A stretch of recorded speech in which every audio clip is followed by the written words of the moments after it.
Dans cette lancée, nous avions parlé de plusieurs choses, mais quand nous nous sommes quittés le mercredi, il y a 2 semaines, nous étions en train de parler de la doctrine de Nicolaïte.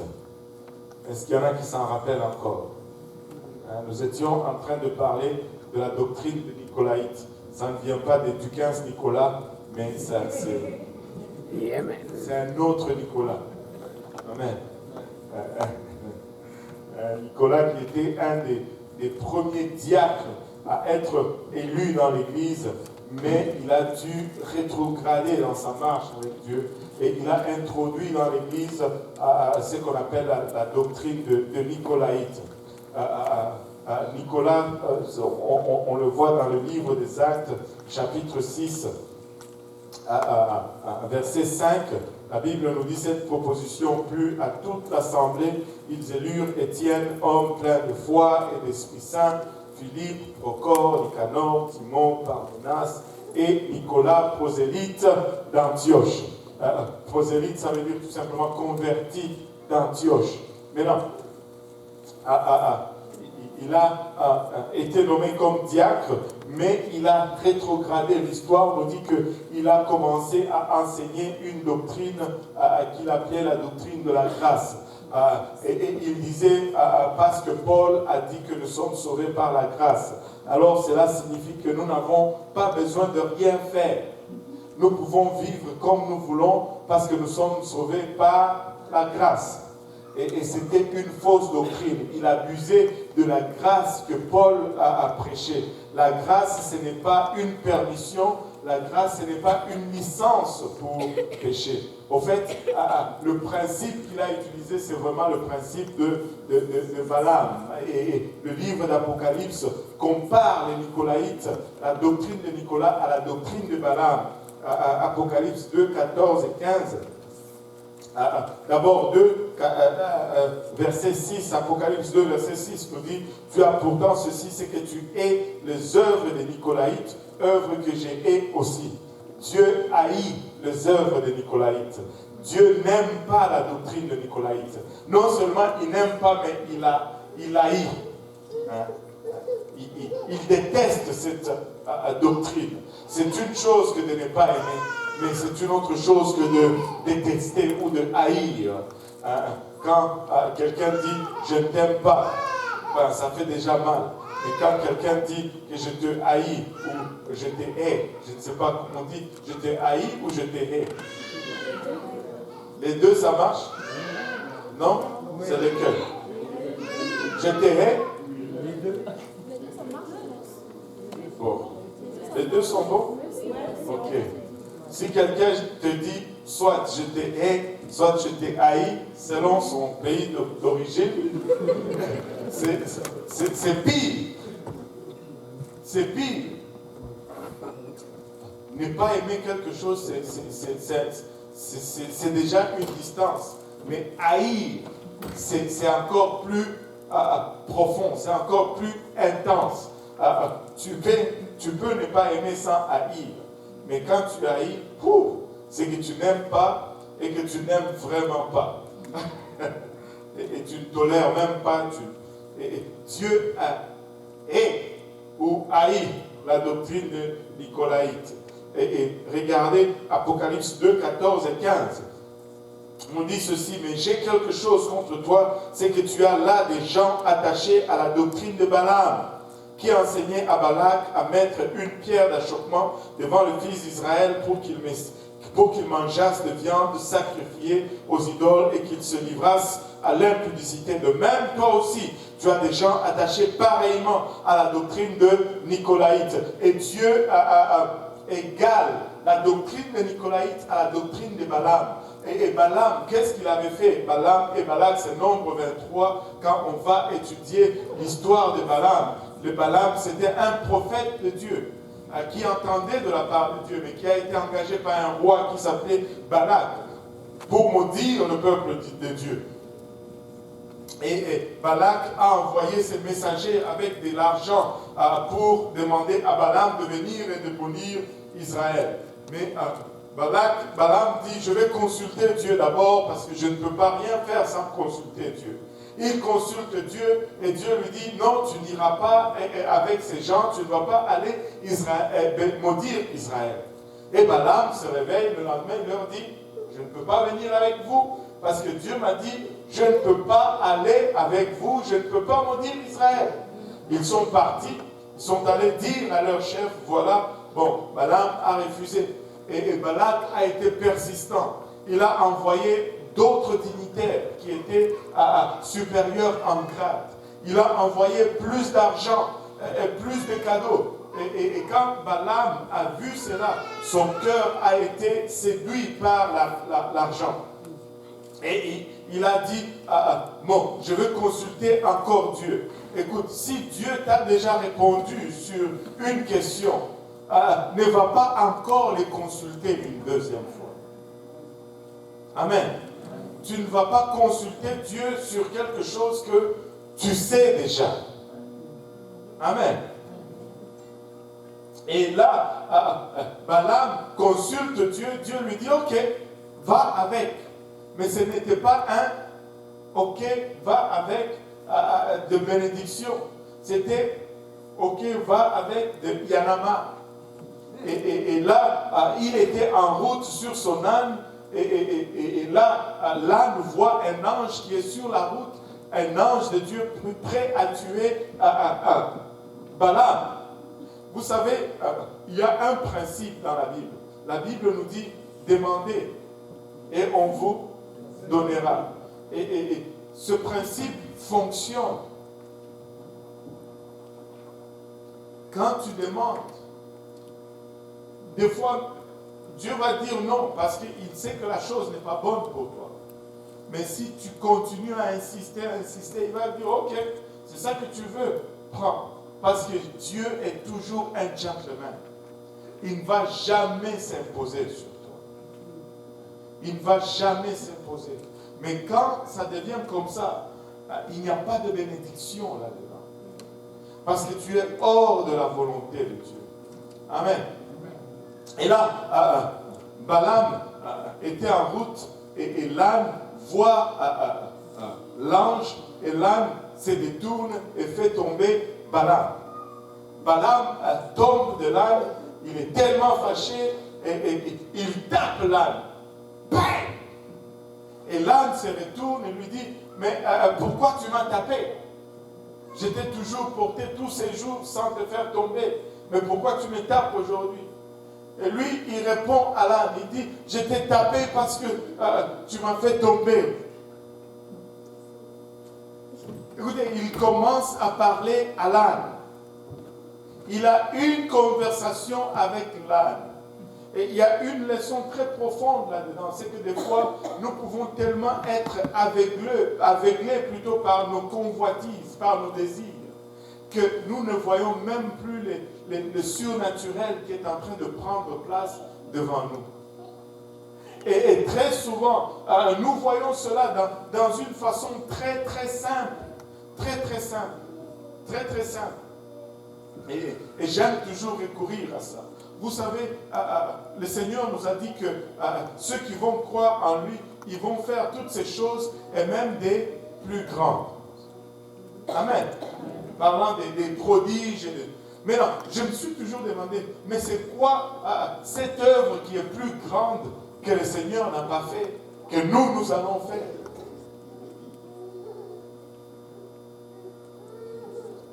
Même les morts, il les a ressuscités. Parce que ça nous fascine tous. Ça nous fascine tous. Même les morts, il les a ressuscités. Les malades, les aveugles, les boiteux et toutes ces choses. Qu'est-ce qui reste de plus grand que lui n'a pas fait que nous allons faire? Laissez-moi vous dire ceci. Tous ces miracles qui affectent le naturel sont temporaires. Mais le miracle qui affecte le spirituel est éternel. Et à force de le voir toujours, nous minimisons cela. Écoute, quelqu'un qui parle en langue, c'est le plus grand miracle qui existe sur la face de la terre. C'est le plus grand miracle. C'est un miracle que tu commences à parler dans une langue que tu n'as pas appris juste parce que le Saint-Esprit te pousse à le faire. Et c'est le seul miracle qui produit la vie éternelle en toi. Tous les autres miracles ne produisent pas la vie éternelle. Mais des fois, nous sommes aveuglés par le désir de voir un boiteux marcher. Nous sommes aveuglés par le désir de voir un mort ressuscité. Que nous passons à côté du plus grand miracle de celui qui est en train de vaincre la mort même. Vous savez, quelqu'un qui reçoit le Saint-Esprit, la mort n'a plus de pouvoir sur lui. Parce que même s'il meurt, il va ressusciter. Écoutez, je me suis tout simplement écarté, mais je me suis tout simplement laissé aller parce que je sentais cela venir. Écoutez, nous n'allons pas être induits en erreur par Balaam. Et Balaam a été tellement aveuglé qu'il a conversé avec l'âne. Et finalement, Dieu lui a ouvert les yeux et il a vu l'ange qui était là avec l'épée. Et Dieu a dit, bon, je te laisse quand même aller. Je t'ai épargné à cause de ton âne. Mais je te laisse quand même aller. Mais là où tu vas, tu vas dire ce que je vais te dire. Et là, Balaam dit, offre à Balak, offre le sacrifice. Et quand Dieu me parle, je vais parler. Il offre le sacrifice. Dieu lui dit, allez, bénis. Et il bénit Israël. Et Balak se fâche. Non, non, non, non, ne fais pas cela. Ne les bénis pas. Maudis-les. Et ainsi de suite. Mais cette tentative a échoué de maudire Israël. Et Balaam dit, je ne peux pas maudire celui que Dieu a béni. La malédiction n'a point de fait sur Israël, ni l'enchantement contre le peuple de Dieu. Écoutez, ces gens qui avaient des alliances de taureaux, des alliances de brebis, alléluia, la malédiction n'avait aucun pouvoir sur eux. Je me demande combien davantage, nous qui avons l'alliance du sang de l'agneau, alléluia. Alléluia. Nous n'avons pas à avoir peur, nous n'avons pas à être intimidés. Alléluia. La sorcellerie ni l'enchantement n'a aucun effet sur nous. Parce que c'est lui que Dieu a béni.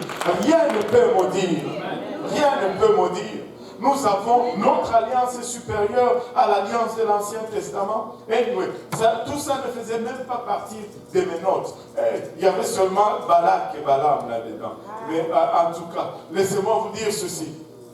La malédiction n'a point de fait sur toi. Si tu es en Jésus-Christ, le sang de Jésus est plus puissant que le sang des taureaux. Alléluia. Et le sang de Jésus est plus puissant que le sang des taureaux. Dans l'échec d'essayer de maudire Israël, Balaam a trouvé une solution. Il a conseillé à Balak ceci. Il dit, tu ne peux pas maudire Israël de l'extérieur. Mais la seule façon de les maudire, c'est de les amener à se maudire eux-mêmes. Tu peux les maudire de l'intérieur. Mais comment est-ce que tu peux les maudire de l'intérieur? Tu sais, quand tu les amènes à baisser leur consécration, quand tu les amènes à violer le commandement de Dieu, quand tu les amènes à se retirer du lieu où Dieu les a amenés, là, ils sont sans défense et ils tombent. Et c'est ça le principe que le diable utilise aujourd'hui. Et c'est ce que les Nicolaïtes ont introduit dans l'Église. Et le principe de Nicolas était juste un truc diabolique qui enseignait à l'Église que tu peux vivre comme le monde tout en étant sauvé. Mais en vivant comme le monde, on baisse les standards. En vivant comme dans le monde, on n'obéit pas aux préceptes de Dieu. Et en faisant cela, on baisse notre protection. Et c'est comme ça que l'Église s'est maudite de l'intérieur au lieu, parce que la malédiction de l'extérieur ne peut pas atteindre l'Église. Vous savez, j'étais un jeune chrétien, alors qu'on avait peu de monde ici dans le service en français. Un jour, j'étais vraiment peut-être 1 an seulement à l'église. Je traversais le stationnement pour entrer dans l'église le matin. Il y avait un monsieur là à l'extérieur, devant la porte. Il essayait de maudire l'église. il faisait des incantations et des trucs. Il faisait des grimaces, des trucs. Et quand il voyait des gens venir, il faisait semblant comme si. Et là, on entrait. Et quand tu entrais, tu arrives là, tu le regardes, il recommence encore. Écoute, l'église est encore là, l'église grandit davantage. Tu ne peux pas maudire l'église. Tu ne peux pas maudire l'église. Tu ne peux pas maudire l'église. Tu ne peux pas maudire l'église. Tu ne peux pas maudire l'église. Alléluia. Tu ne peux pas maudire l'église. Amen. Et quand je dis cela, je ne parle pas de la bâtisse. Amen. Tu ne peux pas maudire l'église. Amen. Je vais essayer d'entrer dans l'académie française. Tu ne peux pas maudire l'église. L'église est immaudissable.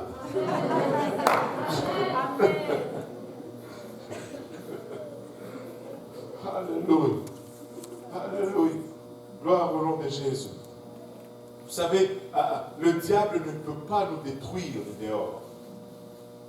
Mais si nous baissons nos standards, nous sommes exposés à toute attaque diabolique. Tu sais, c'est pourquoi la Bible dit personne ne peut enlever ce que tu m'as donné de mes mains. Mais la Bible ne dit pas qu'ils ne peuvent pas quitter eux-mêmes. Il y a eu un prédicateur qui était venu ici, qui nous a donné une vision qu'il avait vue, et la vision était était intense. C'est que Dieu l'a amené dans une vision où il voyait dans le monde spirituel ce qui se passe. Et dans le monde spirituel, il voyait l'église qui était comme un groupe de gens qui étaient en train de prier, et ils priaient, et ils priaient, mais autour d'eux, il y avait tout un cercle d'anges qui se tenaient les mains. Et ces gens-là étaient au milieu. Et le diable et les démons étaient à l'extérieur. Et ils essayaient de percer ces cercles. Ils ne pouvaient pas rentrer. Tu voyais toutes sortes de formes, toutes sortes d'agressivité, mais qui venaient, mais qui se cognaient seulement à ces murs d'anges. Et ils rentraient, ils ne pouvaient pas. Et quand l'Église priait pour quelqu'un, il priait, l'intensité de la prière augmentait. Et il y avait aussi des gens à l'extérieur qui essayaient d'entrer dans le cercle formé par les anges. Et quand l'Église priait concernant quelqu'un, la personne avait la force de percer cette barrière des démons. Et quand il arrivait à côté des anges, ces anges se tassaient et puis il rentrait, la personne rentrait et puis ces anges refermaient. Et la personne commençait à souffrir.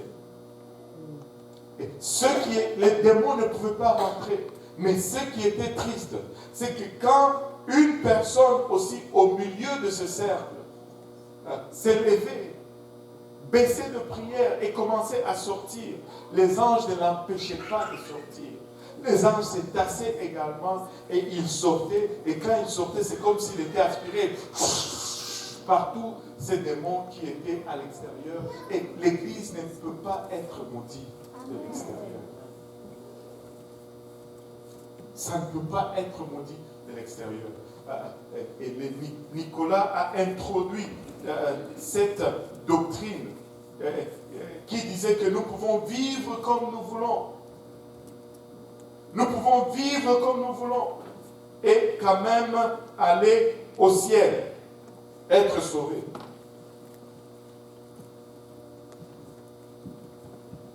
Non, ce n'est pas vrai. Vous savez, dans le livre de l'Ancien Testament, Dieu déclare à plusieurs reprises comment il est quelque chose.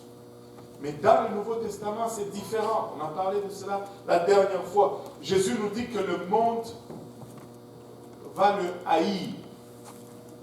Et que le monde va nous haïr aussi. Amen. Mais la seule chose que Dieu dit qu'il est dans le Nouveau Testament, c'est la doctrine des Nicolaïtes. Wow. Et cette doctrine nous déclare qu'il est normal que l'on peut vivre une vie de permissivité tout en restant en relation avec Dieu. Mais Dieu a toujours un problème avec les gens qui méprisent la sainteté aujourd'hui. Regardez 1 Thessaloniciens 4, 7 et 8. Car Dieu ne nous a pas appelés à l'impureté, mais à la sanctification.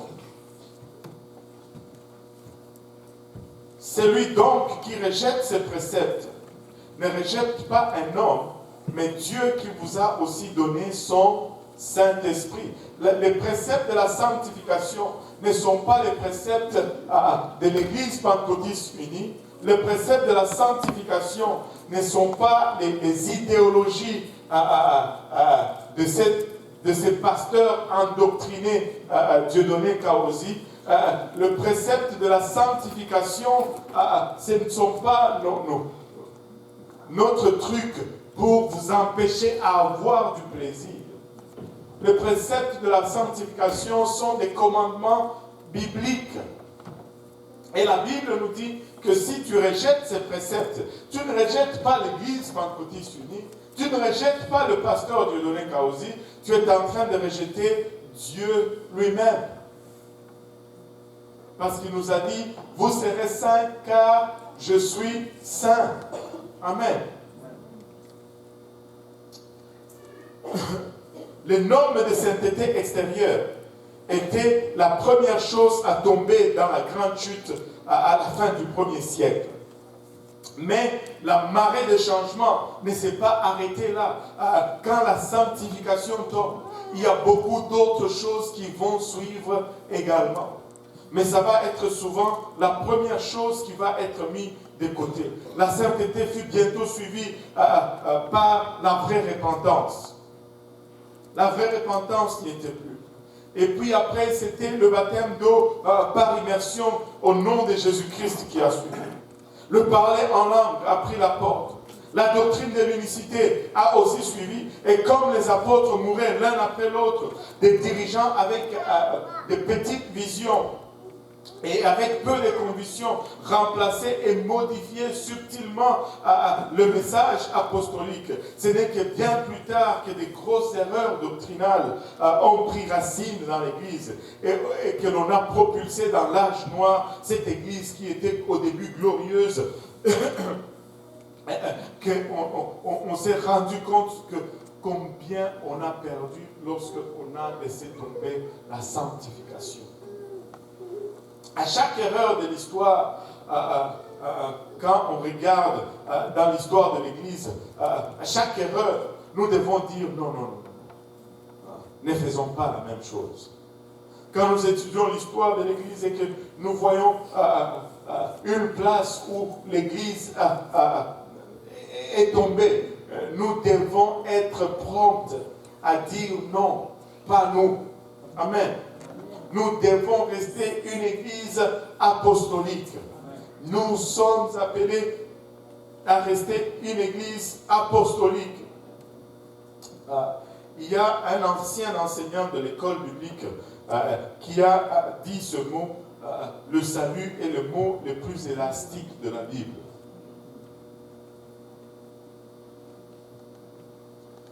Le salut est le mot le plus élastique de la Bible. Parce qu'aux différentes étapes, il a différentes applications et il signifie différentes choses. Vous savez, j'ai dit toujours, le salut, c'est une question pas toujours de position, mais aussi de direction. Tu sais, si, mettons, le monde, c'est ici. Le monde, et que le ciel, c'est là. Ceux-là sont au ciel. Vous voulez changer? 25 $. On va dire le monde, c'est ici. Le ciel, c'est là. Donc, moi, je suis dans le monde. Pasteur, écoutez un peu. Bon, Moi, je suis dans le monde, j'ai été sauvé avant Pasteur Luc. Et j'ai commencé à marcher 1 an dans le Seigneur, 2 ans, 3 ans. Je m'approche du Seigneur. Alléluia. La vie est belle, je m'approche du Seigneur. Et après que j'ai 57 ans dans l'église, le pasteur Luc est aussi sauvé.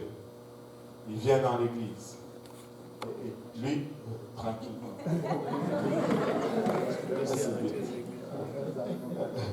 Et là, il marche un peu dans le Seigneur.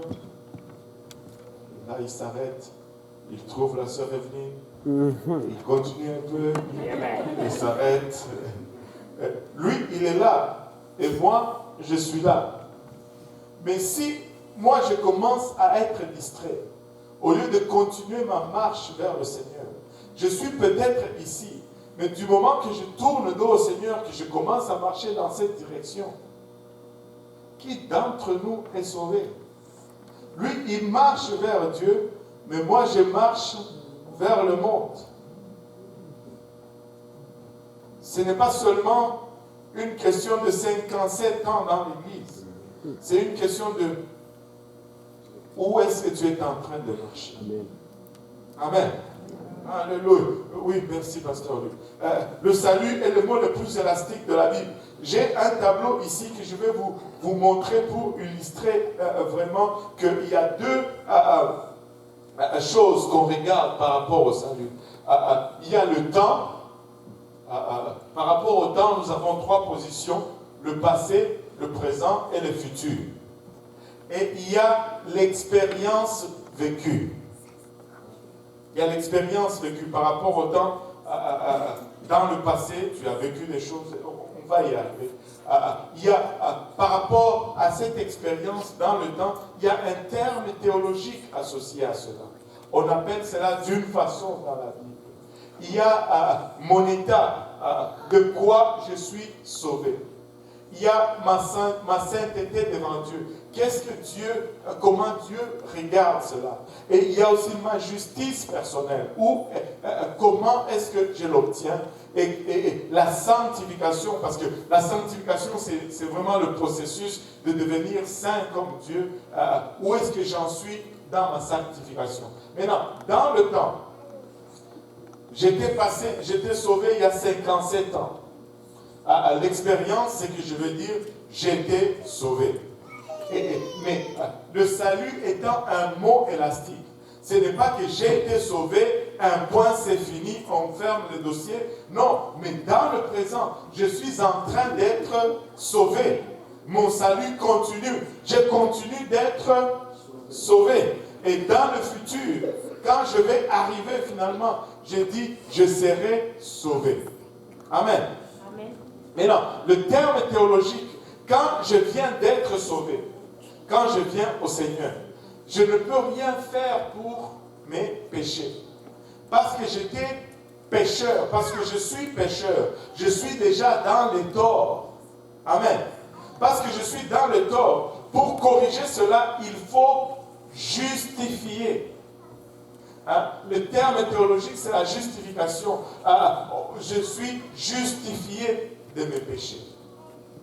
Vous savez, nous utilisons ce terme très souvent quand nous avons manqué l'école. Si nous voulons éviter la pénalité de notre absence, nous allons justifier notre absence. Et une absence justifiée nous exempte de la pénalité de notre absence. Amen.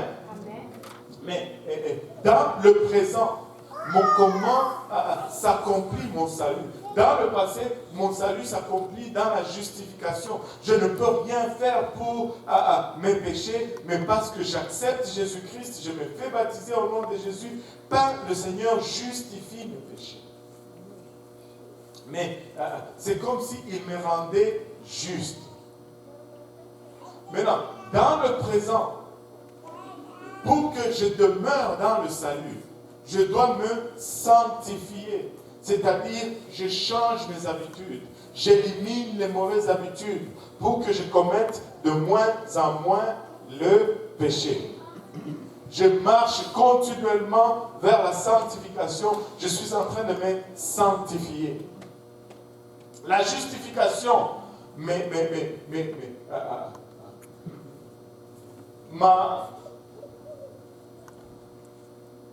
m'exempte de la pénalité du péché, mais la sanctification me permet d'éviter le péché. Oups. Ça, c'est la sanctification. Amen. Je marche dans la sanctification. J'évite le péché. Et vous savez, un jour, la trompette va sonner. Ce corps va être transformé. Nous allons avoir un corps glorifié. Et c'est dans la glorification, il n'y a plus de péché. La présence même du péché est enlevée. Je ne peux plus commettre le péché parce qu'il n'est plus là. Oh, qu'on a hâte à ce jour-là. Je ne sais pas pour vous, mais ça va être comme ouf. Finalement, ces pensées qui nous tourmentent. Oh, papa, vous savez,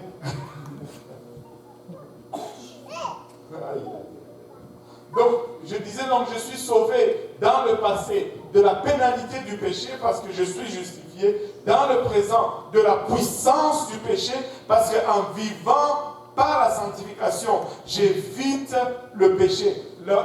Le péché n'a plus d'autorité sur moi parce que je vis par l'Esprit, mais dans le futur, la présence même du péché, alléluia, le péché n'est même plus là. Je peux marcher librement, je peux courir librement, je peux parler librement, je peux penser librement parce que le péché ne sera plus là. Et j'ai hâte à ce jour. Et maintenant, ma sainteté devant Dieu, dans le passé, elle est positionnelle. Je ne peux pas rien faire pour être sauvé de tout ce que j'ai fait. Mais si je me place en Christ, c'est pourquoi la Bible nous dit, nous sommes ensevelis avec lui par le baptême. Le baptême d'eau nous met en Christ. Le baptême d'eau nous plonge en Christ. Nous devons entrer en Christ.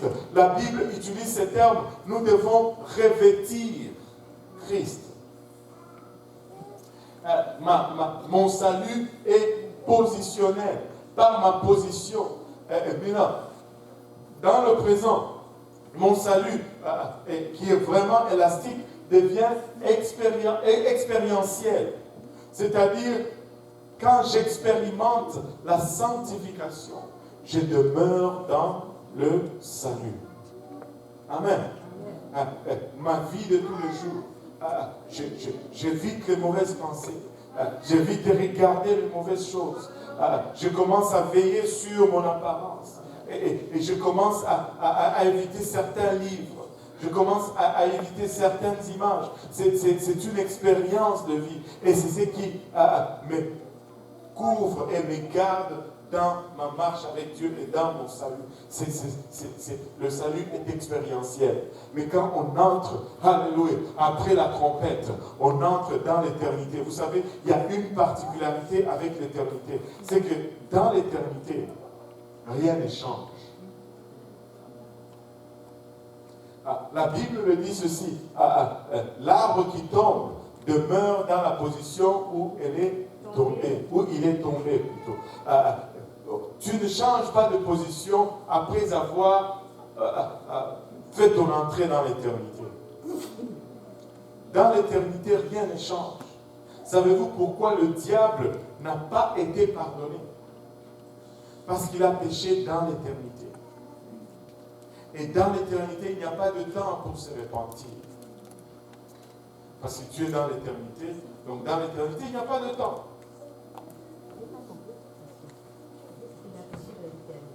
Oui. C'est depuis en haut qu'il a péché. Oui.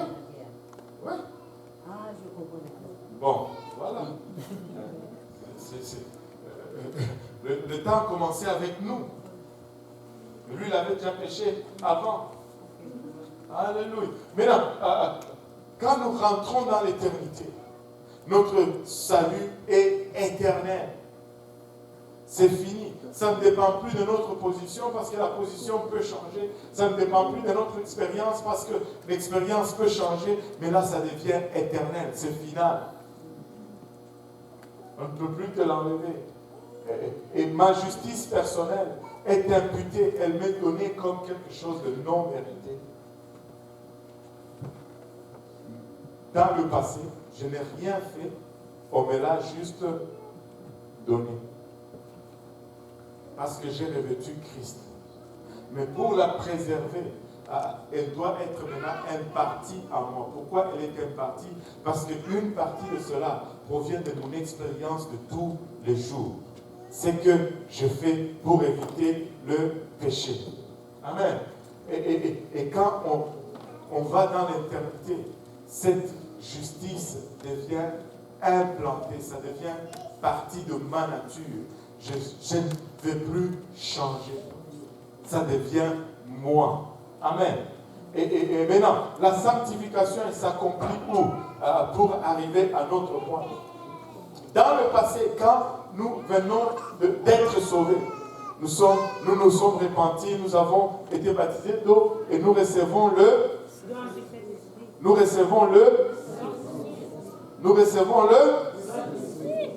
avez peur? Nous recevons le Saint-Esprit. Alléluia. Nous recevons le Saint-Esprit. Un esprit qui est saint. Donc, la toute première sanctification que nous recevons, c'est la sanctification dans l'esprit. Alléluia. Les gens disent, mais pourquoi tu parles toujours de la sanctification extérieure, tu ne parles pas de l'intérieur? Parce que quand tu reçois le Saint-Esprit, c'est réglé.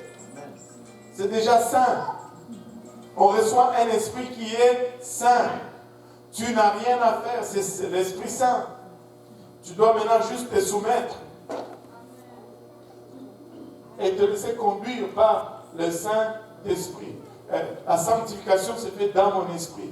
Mais dans le présent, quand j'avance dans la marche avec Dieu et que j'évite des choses, la sanctification se fait dans mon âme.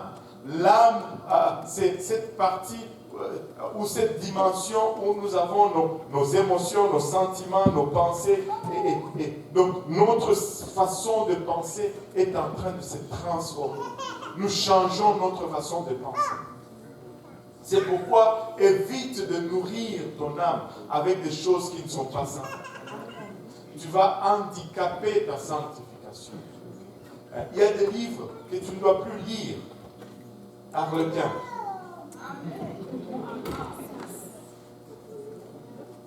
SAS, voilà. Tu ne lis plus ces choses.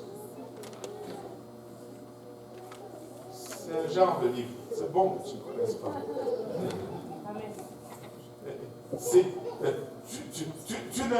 Parce que si tu fais cela, tu ne changes pas ton âme. Vous savez, l'âme doit être enseignée.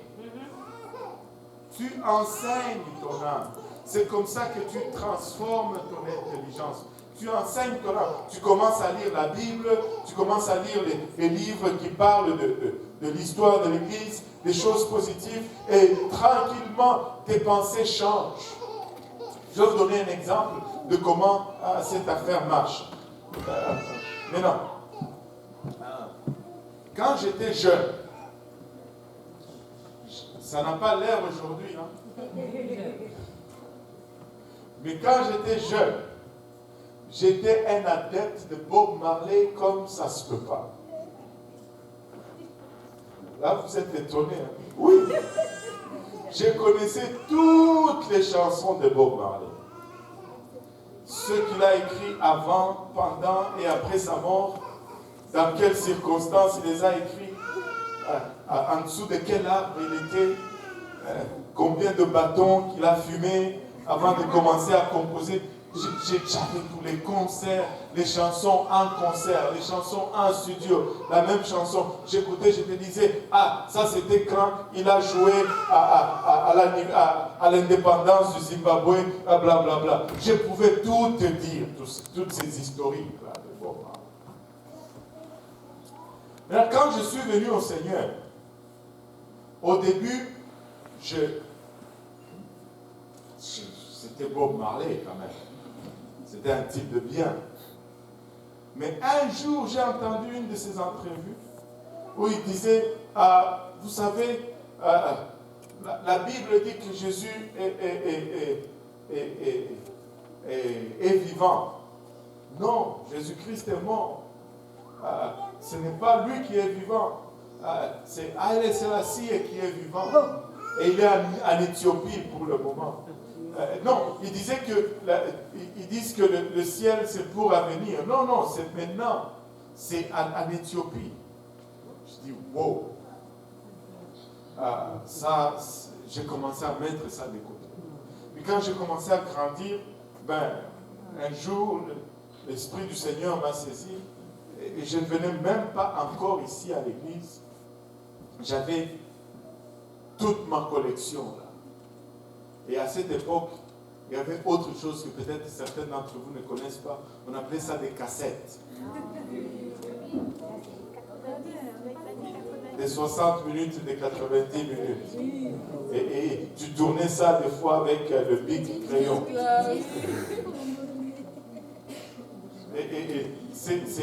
J'avais plein de ça. J'avais Bob Marley, j'avais Tracy Chapman, j'aimais ces choses. Mais un jour, l'Esprit du Seigneur est tombé sur moi. J'étais seul dans ma maison, dans mon appartement. C'était juste une petite lettre de ma petite sœur qui m'a envoyé. Et elle m'a dit, il faut que tu cherches vraiment Jésus. Parce que s'il revient, nous voulons qu'on parte ensemble. Parce que nous avons reçu Jésus. J'ai pleuré. Cette lettre avait plein de fautes. Elle avait 10 ans, ma petite soeur, quand elle m'a écrit cette lettre. Plein de fautes. Mais j'ai pleuré comme je n'ai jamais pleuré auparavant. Je ne connaissais même pas UPC. J'ai pris tous mes CD, tous mes disques. Je suis allé jeter dans l'incinérateur de notre bâtiment. Personne ne m'avait enseigné sur la sanctification ou la musique. Personne. Mais l'Esprit de Dieu qui était en moi était authentique. Et l'Esprit de Dieu est toujours en accord avec ça. Et c'est comme ça que je me suis débarrassé de ces choses. Mais je m'en suis débarrassé physiquement, mais mon mental était encore affecté. Donc, ça m'arrivait de temps en temps, je suis en milieu peut-être en train de lire la Bible et j'entends dans mon esprit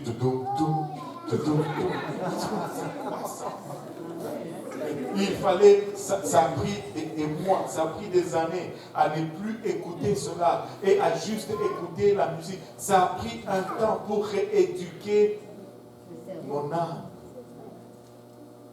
Ça n'était pas que j'arrête aujourd'hui puis c'est fini. Mais dans mon esprit, c'était marqué.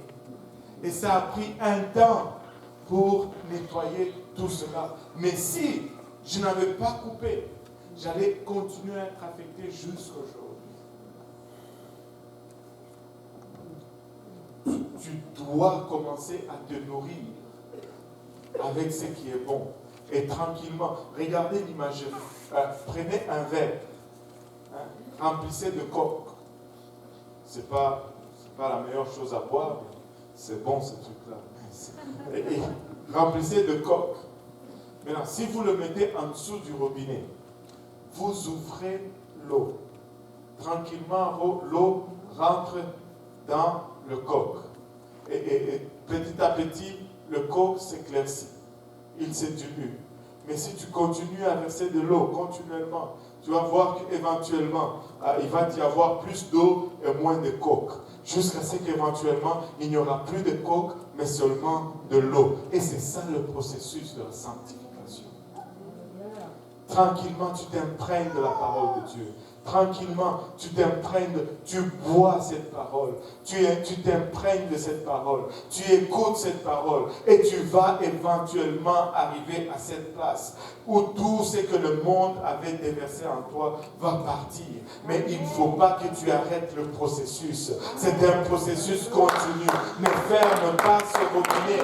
Ne ferme pas ce robinet. Ne ferme pas ce robinet. Et si tu fermes le robinet d'eau et que tu prends la bouteille d'eau, tu commences à verser du coke encore à l'intérieur. Mais l'eau qu'il y avait va commencer encore à s'éteindre, à se déteindre. Et ça va redevenir encore le coke. Amen. Donc, nous ne voulons pas vraiment arrêter le processus de sanctification. Maintenant, nous avons parlé de la sanctification positionnelle. Et regardez ceci. La sanctification positionnelle, quand un chrétien vient à Dieu, il vient aujourd'hui, il s'est fait baptiser Frère Luc, viens. Aujourd'hui, là, il est sauvé, baptisé, rempli du Saint-Esprit au nom de Jésus. Il est là. Hein? Et moi, je suis là. Du temps que je regarde ici, la trompette sonne. Moi, je monte et lui, là où il est, il monte aussi. Parce qu'il est aussi sauvé que moi, je le suis. Amen. Claire? Alléluia. Merci, pasteur. Tu peux revenir à ta place. La sanctification positionnelle, elle est aussi complète pour les plus jeunes croyants que pour les anciens. Ceux qui viennent et qui sont sauvés aujourd'hui, si la trompette sonne, ils montent en même temps que ceux qui ont persévéré depuis des années. Amen. Amen. Cela ne dépend que de la position en Christ. Et certains d'entre nous, on aurait aimé le baptiser au nom de Jésus-Christ. Ils se sont repentis, on les baptise au nom de Jésus-Christ. On prie pour eux, ils reçoivent le Saint-Esprit. Tu tires une balle, comme ça tu es sûr qu'il va au ciel. C'est la seule façon d'être sûr que tu vas au ciel. Qui veut aller au ciel?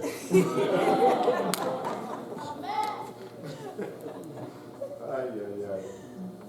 Vous voulez aller au ciel, mais vous ne voulez pas mourir. Mais comment on va faire pour y aller alors? En avion.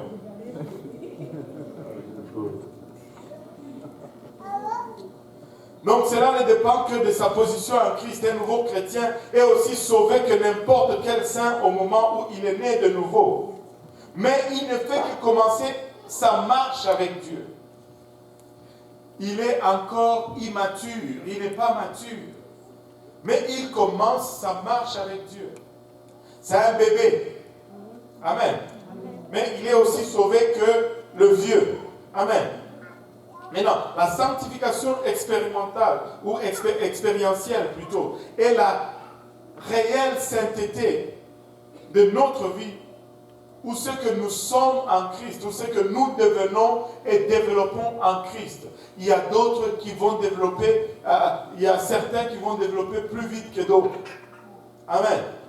Mais ce que nous devenons, par ce que nous faisons, des choses que nous décidons de faire ou de ne pas faire, fait de nous une image de Christ. Et ce que nous devenons, c'est notre sanctification expérientielle. Il est impératif plutôt que le croyant permette à Dieu de le conduire dans cette sanctification. C'est comme on dit chez nous en bon français, c'est un must. Tu dois le faire. Tu dois le vivre. Parce qu'il est tout à fait possible, que tout le monde dise possible. Il est tout à fait possible de perdre son salut si le chrétien né de nouveau ne devient pas mature dans sa sanctification ou dans sa sainteté. C'est possible de perdre son salut. Et la sanctification éternelle se produira chez le croyant lorsque l'enlèvement va prendre place. lorsqu'ils seront instantanément et éternellement transformés en un état de conformité complète au Christ. Nous serons totalement conformes au Christ. Regardez, tout ceci n'est qu'une question de conformité à Christ. La plupart d'entre nous, nous vivons dans cette deuxième étape où la sanctification est expérimentale. Nous avons reçu le salut et nous sommes en marche vers Dieu. Nous avons expérimenté la nouvelle naissance ou la justification. Et nous n'avons certainement pas encore expérimenté l'enlèvement parce que nous sommes encore ici. Amen. Alors, nous sommes en train de croître. Nous sommes en train de grandir en Dieu. Un processus, et combien de temps pensez-vous que le processus de la sanctification va prendre? 5 ans? 10 ans? 20 ans? Qui dit 50 ans? Toute la vie. Ça va être toute la vie. Aussi longtemps que nous respirons, nous allons toujours tendre vers la sanctification. Amen. Alléluia. Rappelez-vous que la sanctification est un synonyme de sainteté. Et pensez ce que cela signifie. Cela signifie quoi? Que la sainteté est la raison entière de toute votre vie chrétienne. Parce que toute votre vie, c'est une question de vous parfaire. Les gens disent que Dieu t'aime tel que tu es. Qui a déjà entendu cela? Dieu m'aime comme je suis. C'est vrai, mais c'est incomplet. Et le problème avec la plupart des religions aujourd'hui, c'est exactement cela. Juste un petit peu de vérité, mais on laisse beaucoup d'autres choses. Et quand on regarde qu'il y a un petit peu de vérité, on pense que tout le reste est vrai. Non, c'est pas ça. Dieu t'aime comme tu es, c'est vrai, mais c'est incomplet. Dieu t'aime comme tu es, mais il t'aime tellement qu'il ne veut pas te laisser comme tu es. Il t'aime comme tu es, c'est vrai, mais il t'aime assez pour ne pas te laisser comme tu es.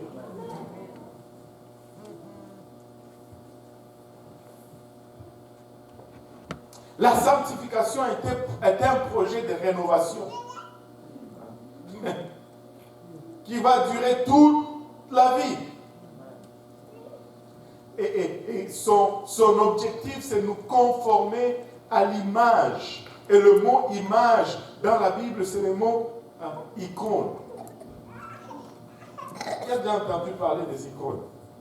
Quand tu cliques sur l'icône, tu as accès au logiciel ou au programme. Alléluia. Amen.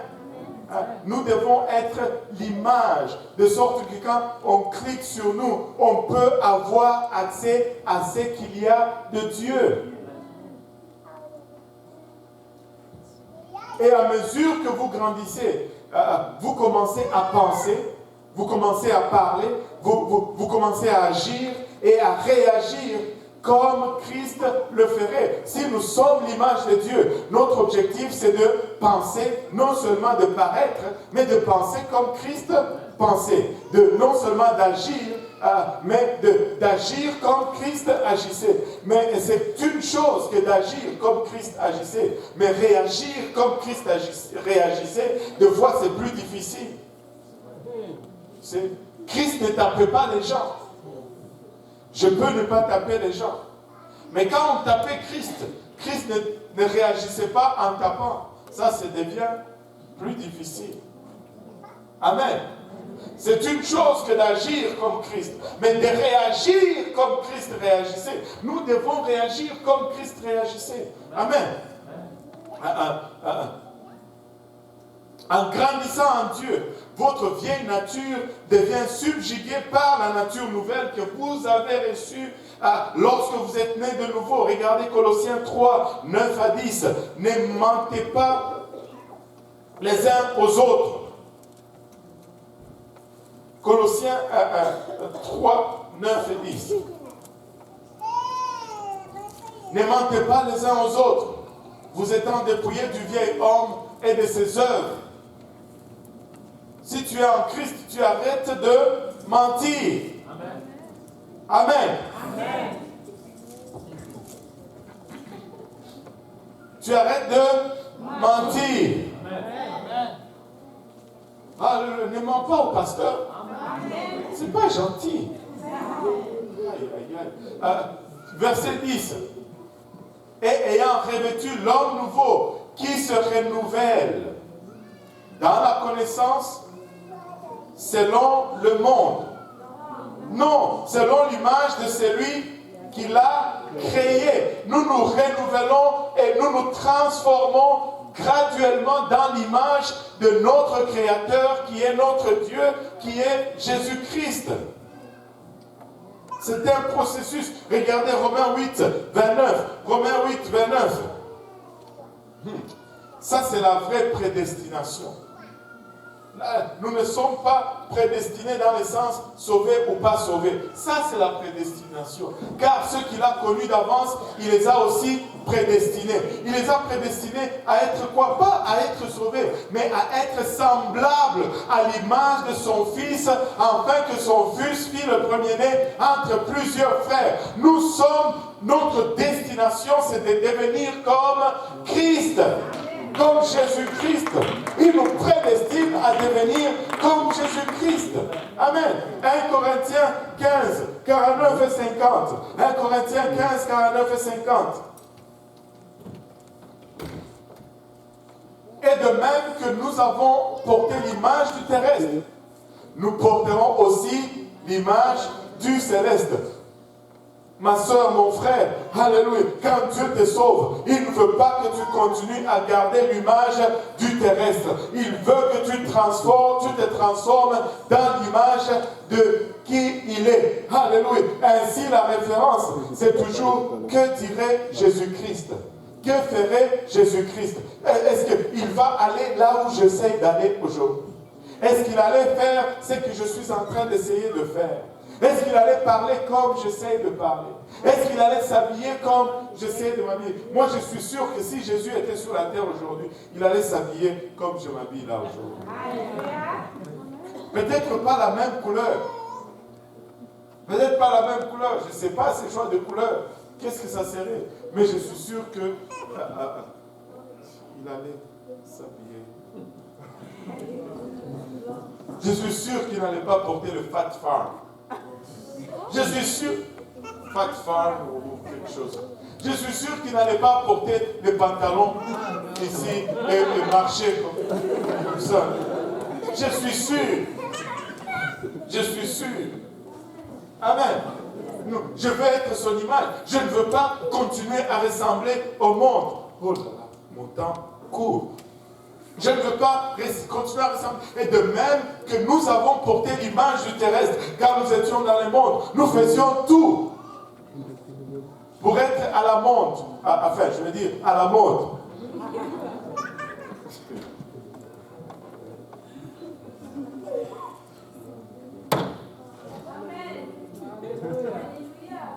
J'avais lu quelque part, je me rappelle encore du titre du livre. Le titre du livre, c'était Radical Christianity. Je l'avais pris dans la bibliothèque de Pasteur Trent. Et dans ce livre, l'auteur a écrit, je ne sais pas où il a tiré cela, je ne sais pas ses sources, mais ça m'a marqué toute ma marche avec Dieu. L'auteur dit ceci, il dit que l'un des esprits contre lesquels nous luttons, l'un des esprits les plus anciens est aussi appelé l'esprit des âges. Et une des manifestations les plus courantes par lesquelles cet esprit se manifeste, c'est dans la mode. La mode? Oui. Je veux toujours être dans le style. Mais qui détermine ce style? Qui détermine la mode? Les homosexuels de Hollywood ou ceux de Place Vendôme?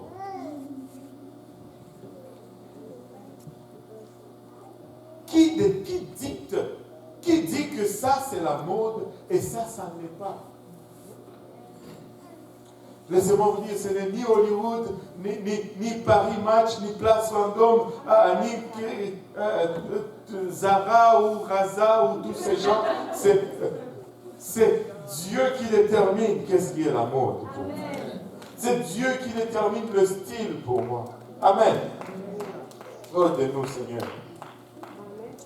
Et de même que nous avons porté l'image du terrestre, il y avait certains d'entre vous, quand ils sont venus, avant de venir à Dieu, tu ne pouvais rien porter d'autre que du Gap. Si ce n'est pas le Gap, tu ne pouvais pas porter cela.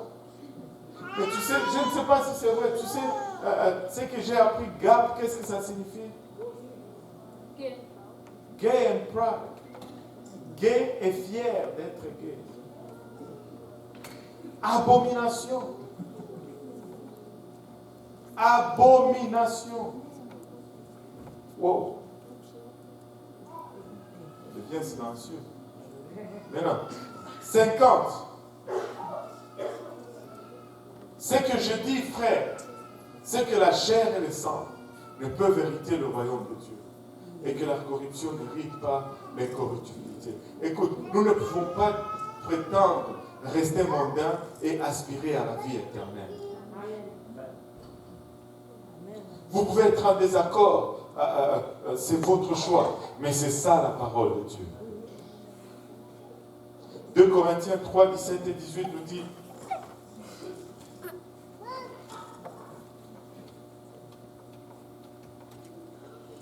Corinthiens 3, 17. Or, le Seigneur, c'est l'Esprit. Et là où est l'Esprit du Seigneur, là est la liberté. Maintenant, regardez. Parlons un peu de liberté. Les gens disent que nous sommes liés. Parce que nous devons vivre selon ci, selon ça. Laissez-moi vous dire ceci. J'espère que c'est là aussi votre pensée. Je ne vis pas comme ça parce que je dois vivre comme ça. Je vis comme ça parce que j'ai choisi de vivre comme ça. Rien ne m'empêche aujourd'hui d'aller au centre-ville, dans le club le plus hot, et de me payer une bière à $15 et de boire et de danser au rythme endiablé. Rien, personne ne m'interdit de faire cela. Mais je vis comme ça parce que j'ai choisi de vivre comme ça.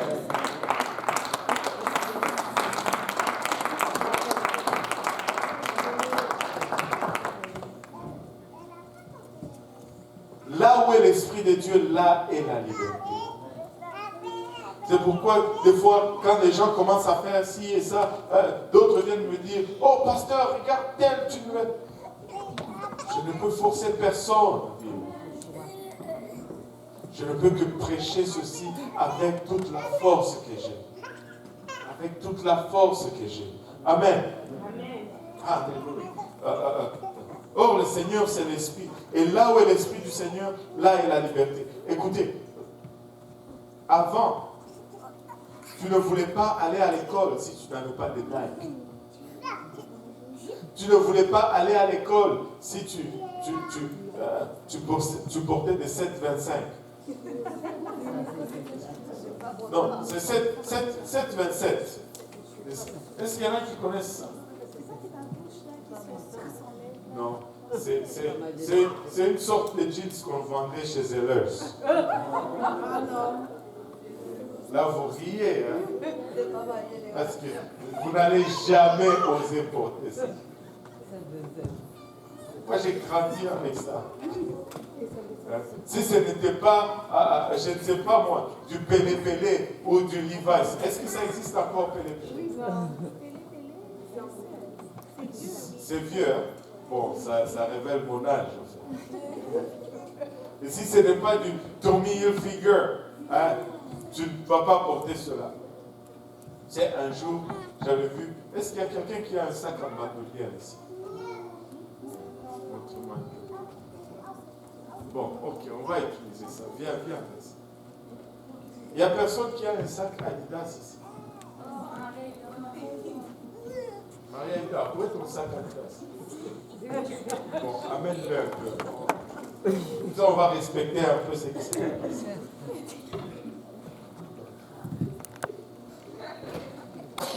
Bon, c'était pas un sac pareil, mais bon, ça. Vous savez, à un moment donné, il y avait des sacs là qui étaient à la mode. C'était des sacs laids là. Que les écoliers aimaient. C'était en verre. Un peu écrivait Adidas. Et puis tous les jeunes avaient ça pour aller à l'école. Voilà. Voilà. C'était laid, c'était juste carré. Mais c'était écrit Adidas. Et tout le monde avait ça. Donc, tous les jeunes avaient ça. Même Sifa a eu, je ne sais même pas si c'est sa grand-mère qui lui a acheté ça. Mais il fallait qu'elle ait le sac Adidas. Maintenant, j'étais là, je traversais, je venais, je rentrais à l'église. Il y avait une de nos filles qui avait son sac Adidas. Non, il était porté comme ça. De l'église, hein. Et puis, là, sa sœur qui vient, viens, pasteur. Toi, tu es celle-là. Tu es celle-là. Voilà. Et là, il attend la lumière. Okay? Et là, sa sœur qui vient en arrière. Ah! Hey, comment ça va?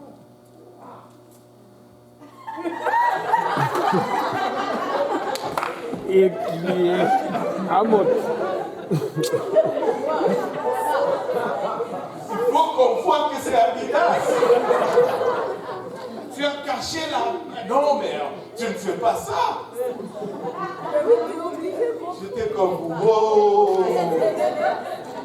Aide-nous, Seigneur. Délivre-nous. Tu dis que moi je suis lié. Moi je suis libre. Tout ce que je veux, c'est un truc pour porter mes affaires. Que ce soit Adidas ou Sadida ou qu'on le lise à l'envers ou à l'endroit. Ça m'est égal. Ça m'est égal. Délivre-nous, Seigneur, de ces choses.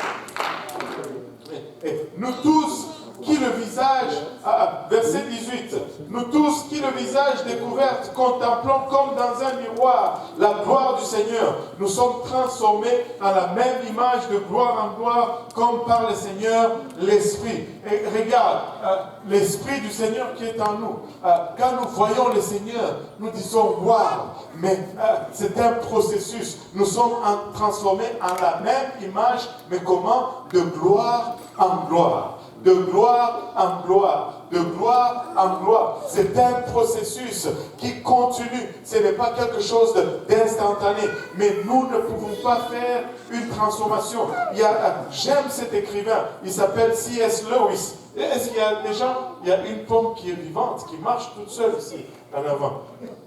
Il y a un homme qui s'appelle C.S. Lewis. Il a dit beaucoup de citations. Beaucoup de citations. Ça devrait être vraiment un homme saint et un homme très intelligent également. Il dit ceci. Quand j'ai invité Jésus dans ma vie, je pensais qu'il allait mettre du papier peint et accrocher quelques images. Mais il a commencé à casser les murs et à ajouter des pièces. Je disais, je m'attendais à une belle maison, mais il m'a répondu, je suis en train de faire un palais où je vais vivre. Le Seigneur ne veut pas juste, corriger ta vie. Le Seigneur veut complètement la détruire et la refaire.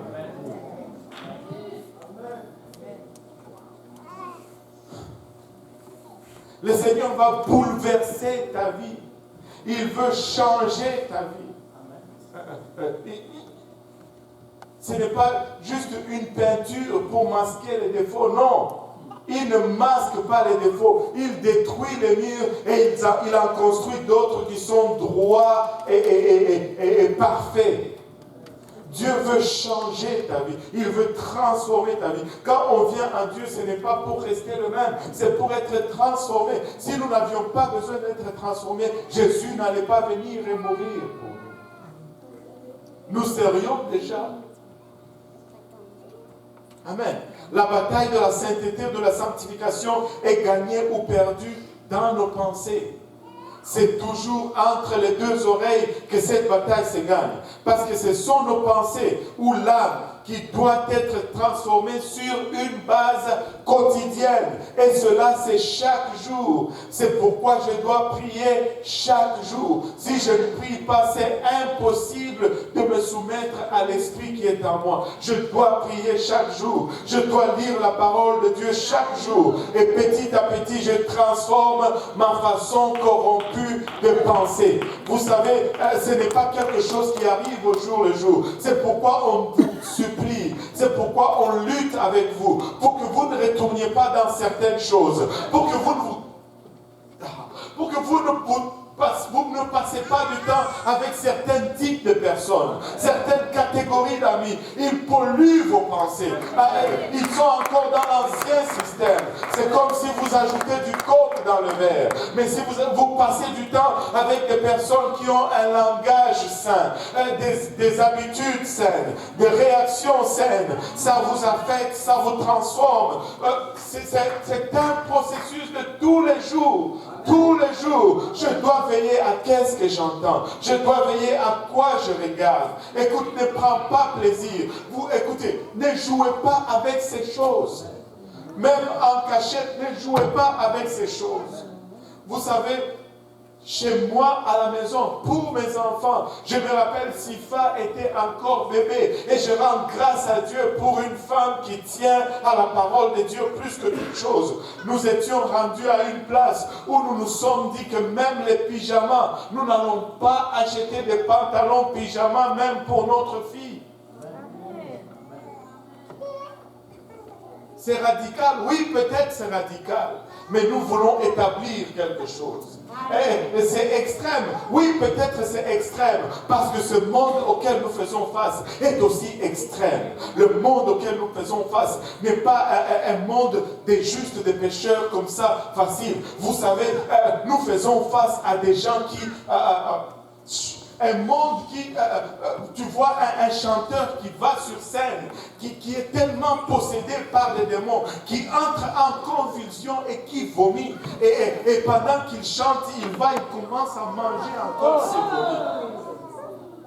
C'est ce monde auquel nous faisons face aujourd'hui. La sanctification que nous prêchons, ce n'est pas pour amuser la galerie, c'est pour faire face à ces degrés de démonicité ou de combinaison démoniaque avec lesquelles on vit.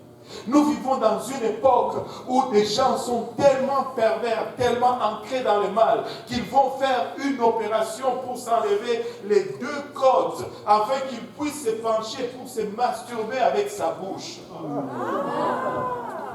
C'est des choses comme ça contre lesquelles nous luttons dans ce monde. Nous ne prêchons pas la sanctification parce que nous voulons juste donner un temps difficile aux gens. Nous prêchons la sanctification, une sanctification radicale, parce que le monde auquel nous faisons face est radical. Ce n'est pas une petite prière de bénir ma nourriture. Non, non, non. Je dois être transformé complètement avec tout filtre de mon être. Cette bataille se passe là, entre la tête. Parce que lorsque vous recevez le Saint-Esprit, l'Esprit de Dieu est saint, mais le corps est un corps déchu.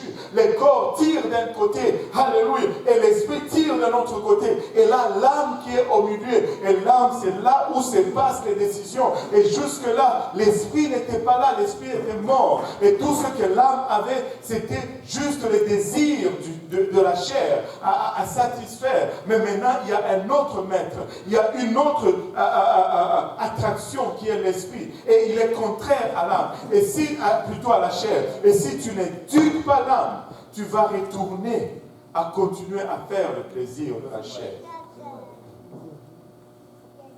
Alléluia.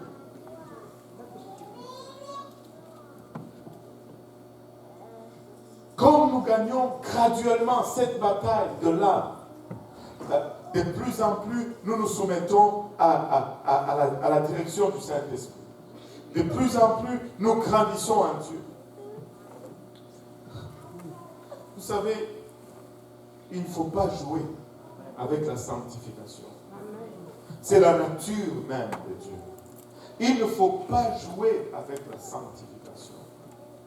C'est la nature même de Dieu. Et plus nous nous sanctifions, plus nous allons dans la sanctification, et plus ce qui était à l'intérieur commence à sortir à l'extérieur. Et plus nous envoyons des preuves à l'extérieur. Et quand nous voyons les preuves à l'extérieur, nous savons que l'Esprit de Dieu est en train de travailler à l'intérieur. Si les preuves ne sortent pas à l'extérieur, c'est parce que l'Esprit qui est à l'intérieur n'arrive pas à vaincre encore la chair. C'est la chair qui est encore au contrôle de l'âme. Amen. Regardez Romains 12, versets 1 à 2. Je vous exhorte donc, frères, par les compassions de Dieu, à offrir vos corps, que tout le monde dise vos corps, mon corps, comme un sacrifice vivant. C'est dans votre Bible. Comme un sacrifice vivant, saint, agréable à Dieu, ce qui sera de votre part un culte exagéré, raisonnable.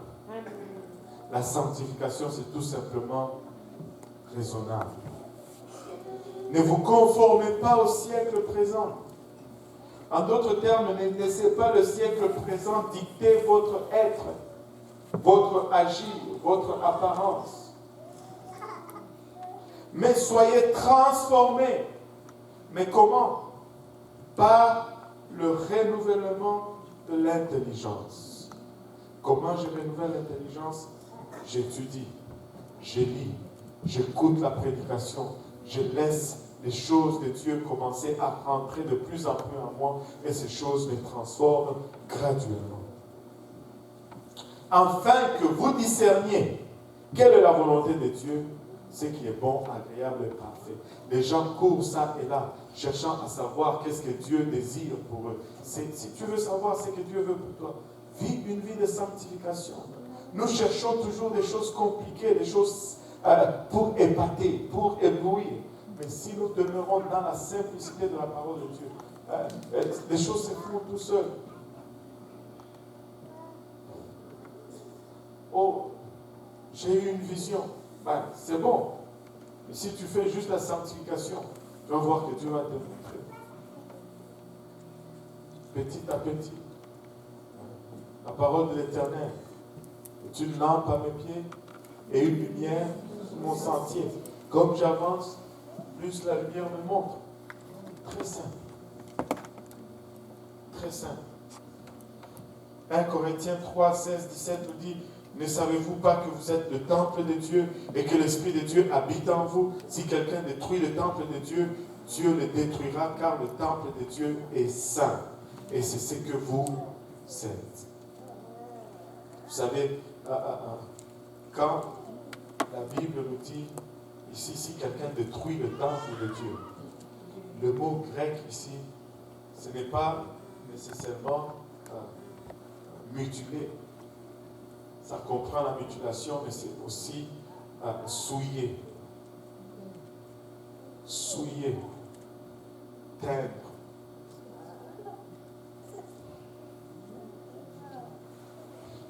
Parce que la sanctification consiste à grandir dans le Seigneur, il est important de se rappeler que la plupart des questions de sainteté ne sont pas des questions de salut, mais plutôt ce sont des questions de maturité. Tout le monde dit maturité.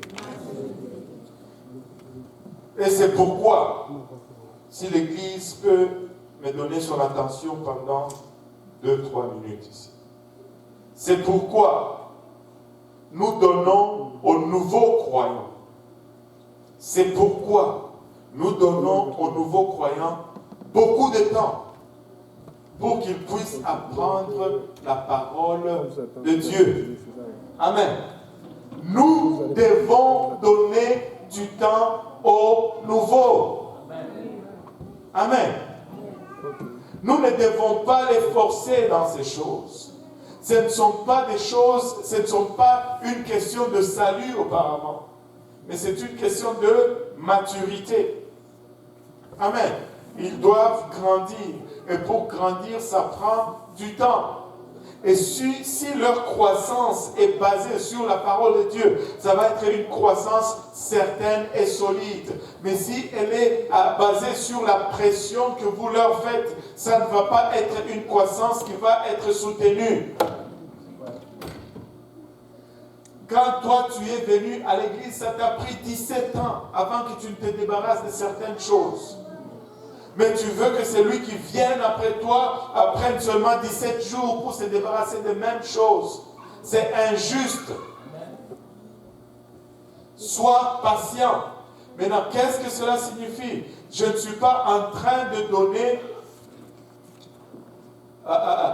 une permission pour pécher. Amen. Je suis en train de donner un processus. Alléluia. Oh, il y a un baptême, quelqu'un qui a reçu le Saint-Esprit à l'étude biblique et ils sont en train d'arriver. Alléluia.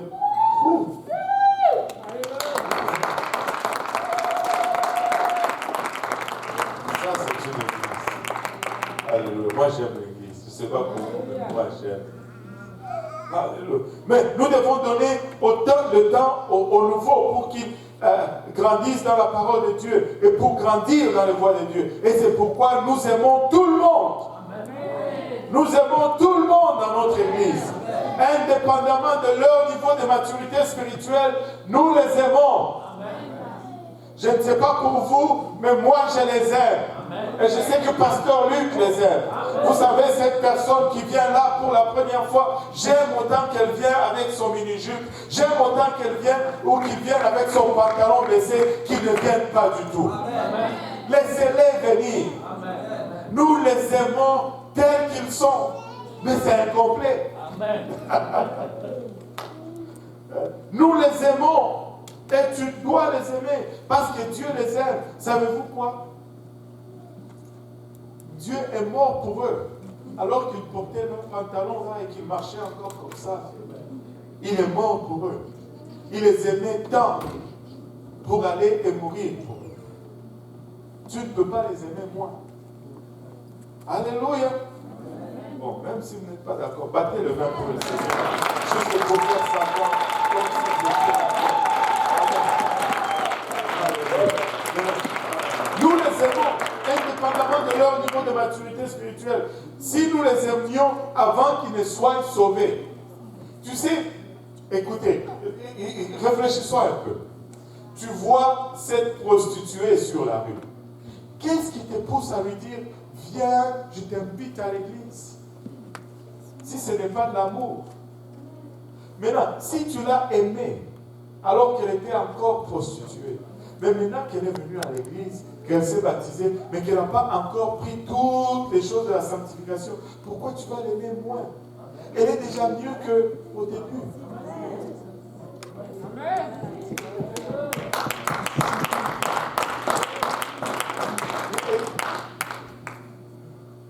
Il faut juste aimer. Amen. Si nous les avons aimés alors qu'ils étaient perdus, certainement que nous pouvons les aimer alors qu'ils sont sauvés. Ils sont en train de marcher. Amen. Mais la famille de Dieu, regarde ton voisin, dis-lui, c'est différent. Mais non, la famille de Dieu, ce n'est pas une famille dysfonctionnelle. Amen. Dans votre famille, il y a des membres qui sont matures et d'autres qui sont immatures. Allô? Ceux qui sont en bonne santé et ceux qui sont malades. Amen. Ceux qui se portent bien et ceux qui luttent. Amen. Et pourtant, vous les aimez tous pareillement. Ce n'est pas parce que quelqu'un est malade que tu l'aimes moins. Ce n'est pas parce que quelqu'un est immature dans ta famille que tu l'aimes moins. C'est le membre de ta famille. Amen. Tout comme Dieu le fait aussi. Et tout comme notre Église doit le faire aussi. Amen. Cependant, que tout le monde dise cependant.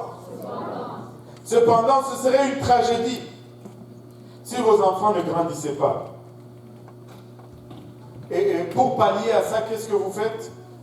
Vous leur montrez à quoi ressemble la maturité, vous les enseignez, vous les conduisez, vous leur montrez une façon d'agir pour qu'ils puissent atteindre cette maturité. Et maintenant, des fois, vous allez même plus loin. Vous leur servez d'exemple. Comme il y a certaines attentes pour vos membres de famille, ainsi Dieu a aussi certaines attentes pour vous et pour tous les jeunes chrétiens. Écoute, si tu as un bébé qui naît aujourd'hui et que 15 ans après sa naissance, il porte encore des couches, 15 ans après sa naissance, tu le nourris encore à la cuillère, tu as sûrement des inquiétudes. Tu t'attends à ce que ce bébé grandisse. À 2 ans, quand il commence à parler, tu commences à l'enseigner comment aller aux toilettes. On appelle ça, je ne sais pas comment on appelle ça en français, mais en anglais on dit potty training. Entraînement à la propreté. Entraînement au pot. Bon, il y a un pot quelque part. Propreté. Tu commences à l'entraîner. Tu commences à lui montrer la maturité. La même chose aussi, nous devons montrer la maturité aux jeunes. Amen.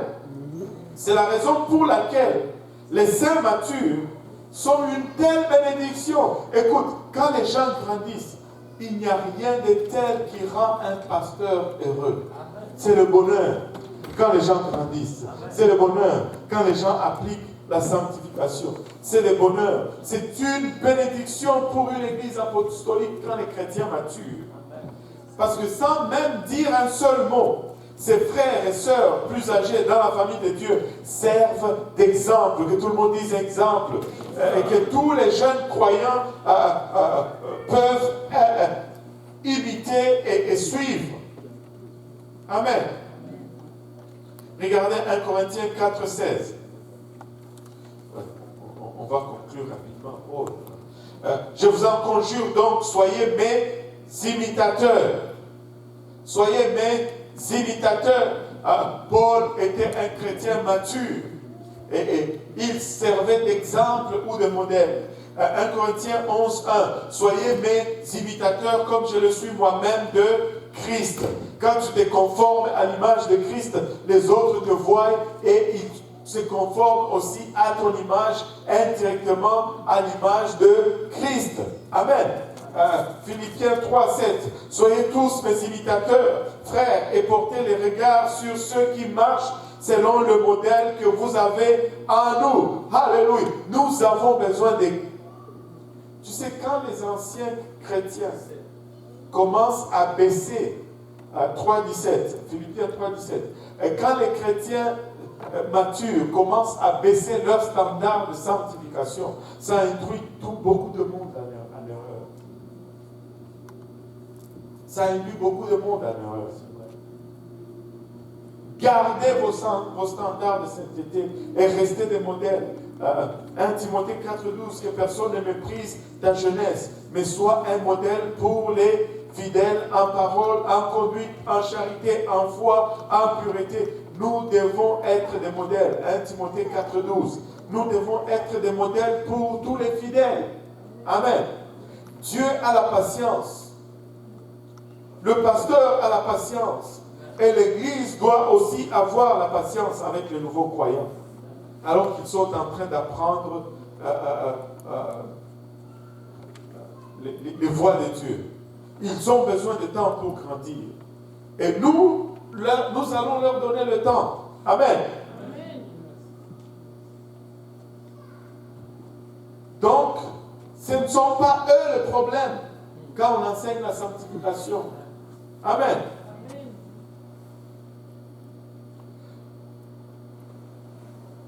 général, la sanctification est un problème.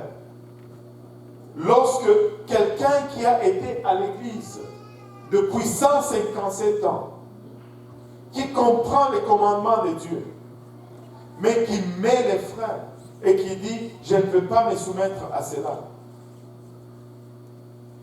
Parce que l'Église est patient avec un nouveau chrétien, pourquoi moi je devrais me soumettre à cela? Moi aussi je ne veux pas le faire. Ils vont utiliser cela comme un échappatoire pour ne pas obéir au commandement de Dieu. Cela ne marche pas. Si à 15 ans, on ne donne pas un biberon. Il y a même des enfants de 4-5 ans, s'ils ont été vraiment instruits dans les voies avec certains parents, tu leur donnes un biberon, il dit non. Il veut boire dans le gobelet parce que le biberon c'est bébé Lala. Et n'ose pas lui dire qu'il est bébé Lala. Mais quand tu viens à la chrétienté, il y en a qui veulent rester des bébés Lala même après 25 ans. Ça ne marche pas.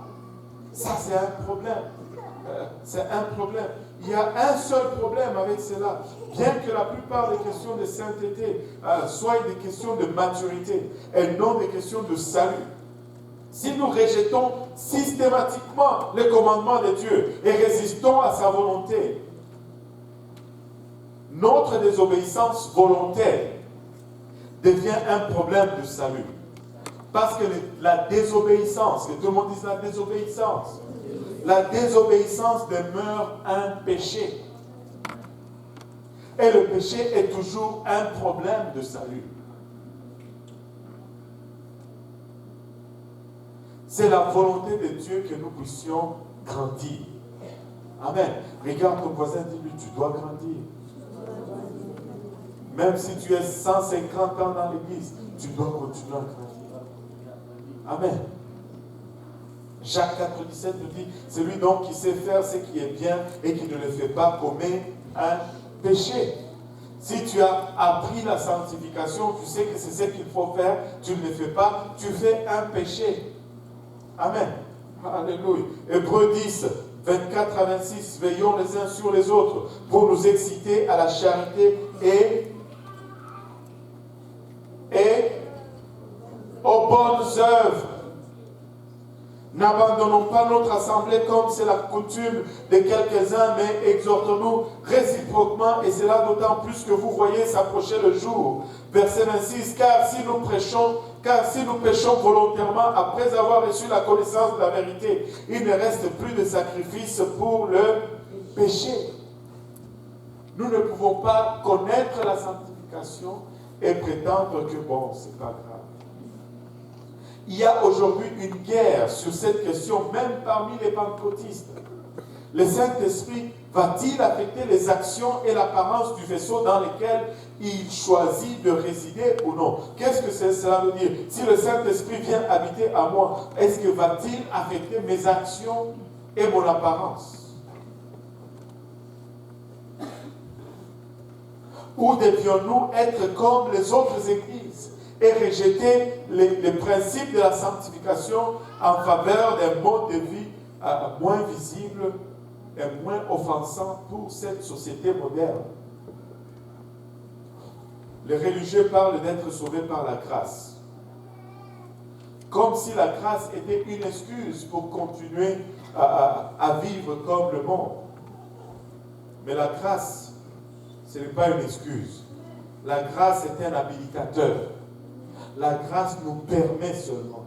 La grâce, c'est le pouvoir de Dieu pour vivre une vie sainte. Amen. Ils disent, je suis sauvé par les œuvres. Qui a déjà entendu cela?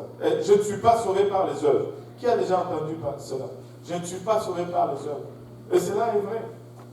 Mais ils oublient que nous sommes sauvés pour les œuvres. Nous ne sommes pas sauvés par les œuvres, mais nous sommes sauvés pour les œuvres. Les œuvres ne précèdent pas notre salut, ou les œuvres ne produisent pas notre salut, mais notre salut produit les œuvres. Amen. Éphésiens 2, 8, 10 nous dit, car c'est par la grâce que vous êtes sauvés, par le moyen de la foi, et cela ne vient pas de vous, c'est le don de Dieu. Mais regardez le verset 9. C'est des points par les œuvres, afin que personne ne se glorifie. Car, au verset 10, nous sommes son œuvre, ayant été créés en Jésus-Christ pour des bonnes œuvres que Dieu a préparées d'avance afin que nous les pratiquions. Nous sommes sauvés pour les bonnes œuvres. Tite 3, 5 à 8, il nous a sauvés non à cause des œuvres de justice que nous aurions faites, mais selon sa miséricorde par le baptême de la régénération et le renouvellement du Saint-Esprit, qu'il a répandu sur nous avec abondance, par Jésus-Christ notre Sauveur, afin que, justifiés par sa grâce, nous devenions en espérance héritiers de la vie éternelle. Cette parole est certaine, et je veux que tu affirmes ces choses, afin que ceux qui ont cru en Dieu s'appliquent à pratiquer des bonnes œuvres. Il y a plein de versets comme ça, je vais vous les donner juste pour sauver du temps. Jacques 2, 17 à 20. Jacques 2, 24. Jacques 2, 26. Matthieu 5, 16. Vous pouvez les lire pour vous-même par la suite. Il nous reste, si vous me donnez juste 7 minutes, je pense que je vais finir. Avez-vous déjà remarqué que dans le livre d'Apocalypse, je vais vous donner ce devoir. Allez lire les 3 premiers chapitres, même pas les 3 premiers, le 2e et le 3e chapitre du livre d'Apocalypse. On parle des lettres aux 7 églises. Avez-vous remarqué que dans les 7 lettres, les récompenses aux 7 églises est toujours déterminée selon les œuvres. Il dit toujours, je connais tes œuvres. Pour que le Seigneur connaisse mes œuvres, il faut que je les ai. Amen. Il faut que je les pratique. Elles avaient tous la foi, ces églises, mais c'était basé sur les œuvres que Dieu a prononcées, les jugements sur chacun d'elles, ou sur chacune d'elles. Et ça va être pareil pour nous. Mais, des fois les gens disent, mais, je pensais que faire les bonnes œuvres, c'était du pharisaïsme, c'était faire comme les pharisiens, ou du légalisme. On va vous dire, vous êtes des légalistes, vous les pentecôtistes. Malheureusement, c'est un mensonge. Vous avez été trompés. C'est la plus grande déception du diable. Il ne se soucie pas de la façon dont les gens parlent. Le diable ne se soucie pas de la façon dont les gens chantent, ou même de la façon dont les gens prêchent Jésus-Christ. Du temps que ces gens ne deviennent pas comme Jésus. Tu peux prêcher sur Jésus-Christ. Si tu ne deviens pas comme Jésus, ça ne dérange pas le diable. Tu peux parler comme tu veux. Si tu ne deviens pas comme Jésus, ça ne dérange pas le diable. Mais du moment que tu commences à vouloir devenir comme Jésus, oh, ça change tout.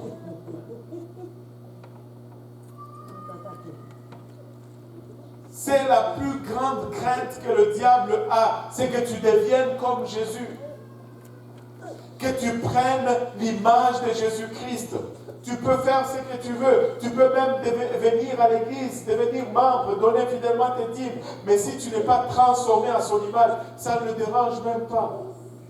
Ça ne le dérange même pas. Mais dès que tu commences à être transformé à l'image de Christ, tu commences à vivre une opposition intense. C'est pourquoi il va toujours rester avec la sanctification. La bonne alternative au légalisme n'est pas la suppression de la loi de Dieu, mais c'est cet rapport approprié aux lois de Dieu. Nous réalisons que notre relation avec Dieu est basée sur la grâce. Amen. C'est sur base de la grâce que nous avons une relation avec Dieu. Mais nous avons aussi des responsabilités envers Dieu sur base de la gratitude. Notre relation est basée sur la grâce. Mais si nous sommes reconnaissants avec Dieu, nous allons avoir la gratitude. Amen. Et ce n'est pas le légalisme, c'est tout simplement l'amour. En réalité, les pharisiens sont des gens qui ont confiance en leur propre interprétation de la loi de Dieu. Mais ils se concentrent sur les choses qu'ils font bien afin de condamner les autres pour ce que les autres ne font pas bien. Et écoutez, nous ne sommes pas en train de prêcher la sanctification pour faire mal paraître les autres. N'allez pas avec la sanctification et dire « Ah, regardez-nous notre église, gna gna gna gna gna. » Non, on ne fait pas ça. Non, ce n'est pas ça le but de la sanctification. Amen. Nous ne prêchons pas la sanctification pour nous penser meilleurs que les autres ou nous penser supérieurs que les autres. Nous prêchons la sanctification tout simplement parce que nous aimons Dieu et que nous voulons être comme lui. Amen. Les normes de sainteté sont des garde-fous dans nos vies. Et les garde-fous ne sont pas situés dans les lieux les plus dangereux. Tu sais, pour ceux qui sont au balcon, il y a un garde-fou. Tu sais pourquoi on dit que c'est un garde-fou? Parce que c'est une folie que d'essayer.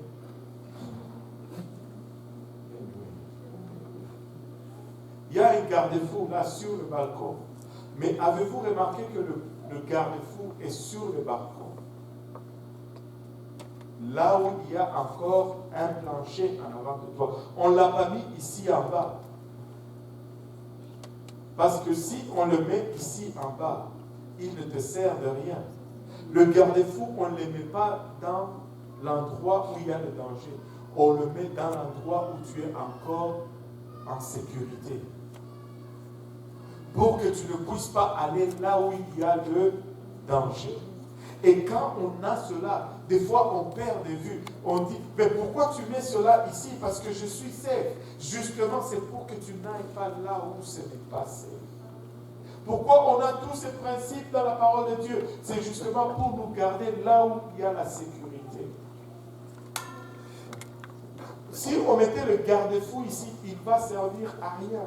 Les gens vont tomber, les enfants vont tomber. Déjà, de temps en temps, ils font tomber des objets là, du ciel, enfin du ciel, du balcon.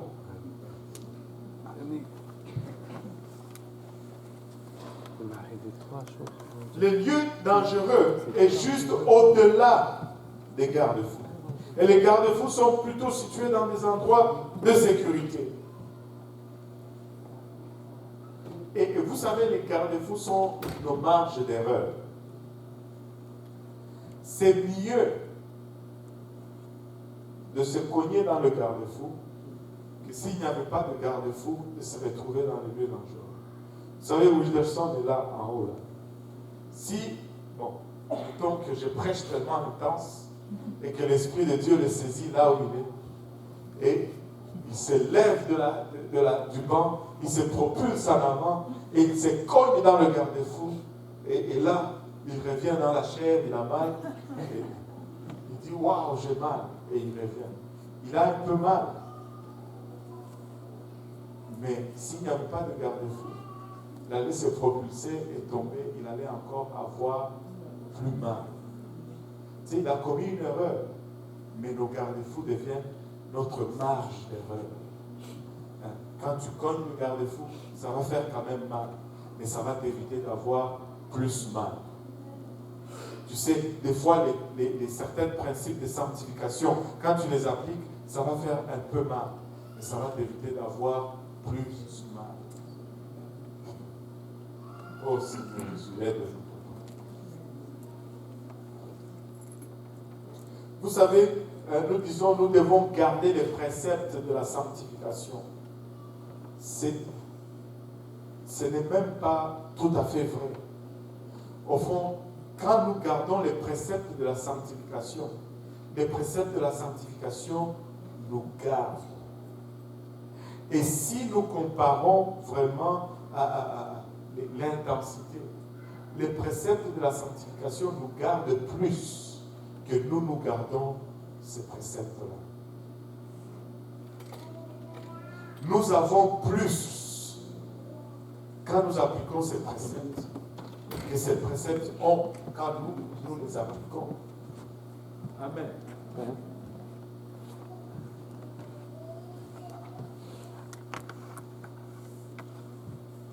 Quand il s'agit des grandes questions de la Bible, comme le salut et la sanctification, vous n'avez pas à comprendre complètement pour obéir immédiatement. Vous savez, je ne sais pas pour vous, mais quand j'ai obéi au plan du salut, quand j'ai obéi à l'évangile, je n'avais pas une compréhension totale même de comment fonctionnait l'évangile. Mais j'ai ressenti l'attraction de l'Esprit du Seigneur. Et j'ai tout simplement répondu à cela. Je ne savais pas expliquer Dieu, Jésus, un seul, trois. J'étais encore dans la confusion dans ces choses. Mais cela ne m'a pas empêché à obéir. Quand on a commencé à m'apprendre les principes de la sanctification, je vais vous donner juste un exemple. Quand je suis venu au Seigneur, il y avait le pasteur assistant ici, il s'appelait Pasteur Kerry. Il est maintenant dans l'ouest du Canada. Et un jour, il est venu chez nous à la maison, on a mangé. Ma fille avait encore, je pense, 1 ou 2 mois. Et à ce temps-là, on avait, c'était presque toute ma richesse, là, une télé, vous savez, les anciennes télés, là. Elle était là. Et Pasteur Kerry m'a commencé à me parler. Et il m'a fait comprendre que cette affaire-là n'était pas bon pour ma famille. Et vous savez quoi? Je ne comprenais pas tout. Mais d'abord, je voulais donner cette télé à quelqu'un d'autre. Ça, c'est bizarre. Tu sais, c'est comme si on te donne un verre avec du poison là-dedans, un peu de jus, mais du poison. On te dit, c'est pas bon pour toi, ne bois pas. Tu dis, ah, c'est pas bon pour moi, je ne vais pas boire, mais bon. Comme il y a du jus là-dedans, je ne veux pas gaspiller cela. Tiens, Esther, bois. Tu le donnes à quelqu'un d'autre. Quand tu te débarrasses de quelque chose, parce que c'est pas bon, jette, ne donne pas à quelqu'un d'autre. Mais n'empoisonne pas la vie de quelqu'un d'autre. Ça ne fait aucun sens. Amen. Ouf. On peut sentir l'épingle qui tombe sur le tapis. Là. Écoutez, et une autre chose qu'il faut faire. Tu sais, quand on m'a dit, je n'ai pas pris la télé et puis je l'ai mis dans la garde-robe. Non. Je l'ai mis au coin de la rue et le camion est venu, l'a mis dans le truc. Et là, quand on te dit ça, tu sors du salon, tu mets dans la garde-robe. Tu attends quoi?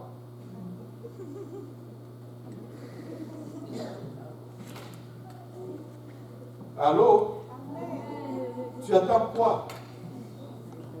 Qu'un jour on va dire que c'est bon, alors tu vas le ressortir. Jette. Si c'est pas bon, c'est pas bon. La parole de Dieu ne change pas. Mais non, je n'avais pas toute la compréhension, mais je suis arrivé à la compréhension comme j'ai grandissé. Et je suis arrivé même à comprendre que même dans le monde, j'écoutais l'autre jour à la radio. Ils donnent le conseil que, hey, vos enfants, pas plus de 2 heures de télé la fin de semaine seulement. Et ça, c'est dans le monde. Si le monde l'a compris, comment nous, avec le Saint-Esprit, nous ne pouvons pas le comprendre? Aide-nous, Seigneur. Aide-nous, Seigneur. Anyway, on va finir ça aujourd'hui. La vraie sainteté est impossible sans le Saint-Esprit.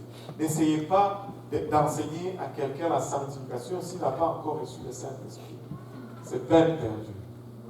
Tu ne peux pas faire la sanctification par ta propre chair. Tu peux vivre selon des vertus et des principes moraux, mais ça va t'endurcir au final. Tout comme parler en langue, la sainteté est une œuvre de l'esprit et non une œuvre de la chair. Amen. Donc c'est bon si vous pensez que la sainteté est difficile à accomplir. C'est bon. Oui, la sainteté c'est difficile. Oui, c'est difficile. Et c'est bien, parce que ce n'est pas une œuvre de la chair, c'est une œuvre de l'esprit. Quand tu essaies de faire ça par toi-même, par ta chair, c'est difficile. Et c'est pourquoi Romain nous dit que de présenter vos corps comme un sacrifice vivant. Comme un sacrifice vivant. La mondanité me place en premier. Si on peut se lever tous ensemble. La mondanité me place en premier et pose cette question. Comment Dieu peut-il accomplir mes désirs? Mais la sanctification, la sainteté, place Dieu en premier et pose plutôt cette question. Comment puis-je satisfaire les désirs de Dieu?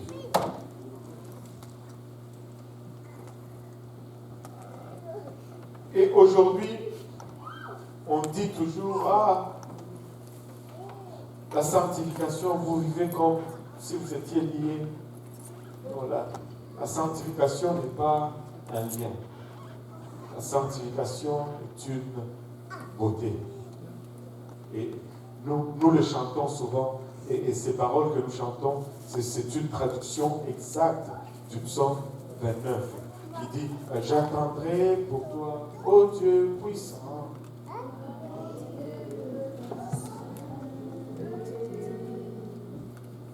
Je t'adorerai, ô Dieu puissant, dans la beauté de ta sainteté. La sanctification est une beauté. La Bible nous dit qu'il va embellir l'œuvre par la sanctification. En fermant nos yeux tous ensemble. Père Céleste, nous te rendons grâce pour ton amour, ta bonté, ta fidélité. Nous voulons te remercier, Papa, pour le privilège de connaître ta parole et d'être dans ta maison. En ce moment, Père, nous voulons élever nos voix et te remercier, Papa. Le privilège que tu nous as accordé de nous appeler hors de ce monde et de nous accueillir dans ta merveilleuse Église. Notre prière maintenant, Père, c'est que tu donnes la force de marcher, Papa, jour après jour, dans la voie de la sanctification, Papa. Tu nous donnes la force d'accomplir jour après jour les œuvres que tu as préparées pour nous afin que nous puissions le faire. Seigneur, souviens-toi de nous dans ta grâce, Papa. Nous sommes des hommes charnels et naturels, Papa, et nous avons tendance à faillir. Et nous prions, Papa, que ton esprit, Papa, il a la chaîne. Nous comble, que ton esprit nous inonde, que ton esprit nous aide. Papa, nous désirons marcher dans les voies que tu ouvres devant nous. Nous avons besoin de ton aide, Seigneur. Soutiens-nous, soutiens chacun de nous ici. Dans nos faiblesses, Papa, et que les ailes de ta maison, que les ailes de ta parole nous consolent, nous consulent. Nous voulons être des images, Papa, à ta ressemblance. Afin que, Papa, par notre exemple, plusieurs puissent te voir, puissent te suivre, Seigneur. Aide-nous aujourd'hui, nous te prions, Seigneur Jésus-Christ. Et garde chacun de nous ici présents, Papa, sur notre chemin de retour, pour le restant de la semaine et le restant de la soirée, jusqu'à ce que nous allons nous rencontrer prochainement. Et avec action de grâce dans le cœur, nous te prions. Le nom de Jésus, nous disons tous au nom de Jésus. Alléluia. Pouvons-nous battre la main pour Dieu.